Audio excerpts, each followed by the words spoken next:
Siang.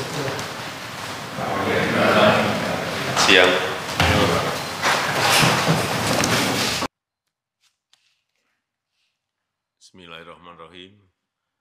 Assalamualaikum warahmatullahi wabarakatuh. Selamat sore, salam sejahtera bagi kita semuanya.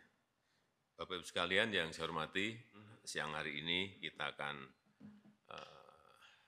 bahas secara lebih detail mengenai persiapan pemilihan umum dan juga pilkada serentak yang akan dilaksanakan tahun 2024. Yang pertama, saya minta disampaikan kepada masyarakat bahwa seluruh tahapan dan jadwal pelaksanaan pemilu dan pilkada serentak itu sudah ditetapkan.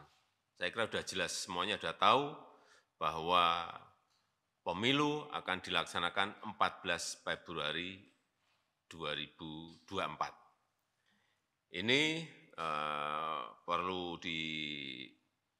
dijelaskan, jangan sampai nanti muncul spekulasi-spekulasi yang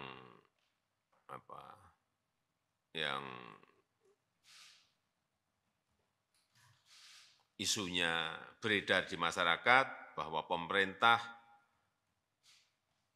tengah berupaya untuk melakukan penundaan pemilu atau spekulasi mengenai perpanjangan jabatan presiden dan juga yang berkaitan dengan soal 3 periode. Karena jelas bahwa kita telah sepakat pemilu dilaksanakan tanggal 14 Februari dan pilkada dilaksanakan nanti di November 2024. Sudah jelas semuanya. Dan dijelaskan sekalian bahwa tahapan pemilu itu sudah dimulai nanti di bulan Juni 2022, di pertengahan Juni 2022 sudah dimulai.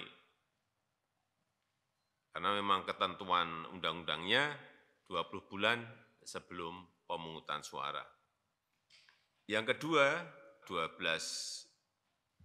April nanti KPU dan Bawaslu periode 2022-2027 akan kita lantik dan segera mempersiapkan pemilu dan pilkada serentak di 2024. Oleh sebab itu kita nanti perlu berbicara dengan KPU dan Bawaslu mengenai persiapan-persiapan ini agar persiapan pemilu dan pilkada yang ini kita belum pernah punya pengalaman serentak itu betul-betul bisa kita persiapkan dengan matang. Dan yang ketiga, ini agar segera dikejar juga penyelesaian payung hukum regulasi yang dibutuhkan untuk pemilu dan pilkada serentak 2024. Ini agar saya minta Pak Menko Polhukam komunikasi yang intens dengan DPR RI dan juga KPU sehingga perencanaan programnya ini bisa didetailkan lebih detail lagi dan sehingga regulasi yang ada yang disusun ini tidak multitafsir dan nanti bisa menimbulkan perselisihan di lapangan. Yang keempat, yang ini juga segera harus diputuskan mengenai alokasi dana, baik dari APBN maupun APBD dalam rangka persiapan pemilu dan pilkada serentak 2024. Kemarin sudah disampaikan ke saya bahwa diperkirakan anggarannya sebesar 110,4 triliun. KPU dan Bawaslu. KPU-nya 76,6 triliun rupiah dan Bawaslu-nya 33,8 triliun rupiah. Ini saya minta didetailkan lagi, dihitung lagi, dikalkulasi lagi dengan baik dalam APBN maupun dalam APBD dan dipersiapkan secara bertahap. Yang kelima, kita juga harus menyiapkan pejabat gubernur, pejabat bupati, pejabat wali kota yang berakhir masa jabatannya di 2022 ini. Ada 101 daerah disiapkan,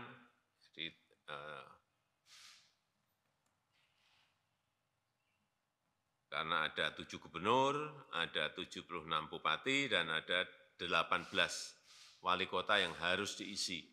Saya minta seleksi figur-figur pejabat daerah ini betul-betul dilakukan dengan baik, sehingga kita mendapatkan pejabat daerah yang kapabel, memiliki leadership yang kuat, dan mampu menjalankan tugas yang berat di tengah situasi ekonomi yang tidak mudah, situasi ekonomi global yang tidak gampang.